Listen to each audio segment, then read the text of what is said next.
નમસ્તે દોસ્તો, ચોમાસાની ઋતુ ચાલુ થઈ ગઈ છે. સળંગ વરસાદ પડવાથી આપણા ભરેલા કાંદા અને લસણ ખરાબ થઈ જાય છે, એટલે કે એમાંથી વાસ આવે છે.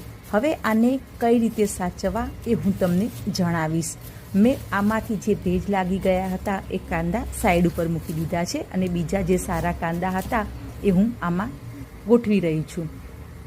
મેં જે ખરાબ કાંદા હતા એ સાઈડમાં મૂકી દીધા છે. જુઓ, આ રીતે ખરાબ થઈ જતા હોય છે. હવે આ બીજા કાંદા ખરાબ ન થાય એ માટે શું કરવું એની હું એક નવી ટ્રીક તમને બતાવીશ. બધાના ઘરે ન્યૂઝપેપર તો આવતા જ હોય છે. એને તમારે આ રીતે કાપી દેવાના છે. જેમ હું કાપી રહી છું એ પ્રમાણે તમારે કાપી દેવાના છે. પછી એ કાગળના ટુકડાને તમારે મુઠ્ઠીમાં લઈને એનો ગોળો બનાવી લેવાનો છે. જુઓ, આ રીતે ગોળો બનાવી લેવાનો છે. મેં આ રીતે બધા ગોળા બનાવી લીધા છે.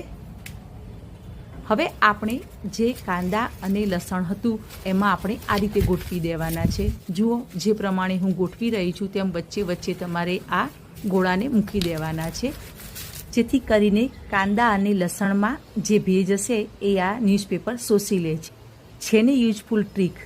જો તમને મારી આ ટ્રીક પસંદ આવી હોય તો આ વિડીયો શેર જરૂરથી કરજો, જેથી કરીને બધા લોકો સુધી પહોંચી શકે અને તમારા કાંદા અને લસણ સચવાઈ રહે. આવી જ નવી માહિતી સાથે ફરી મળીશું. ત્યાં સુધી બાય બાય.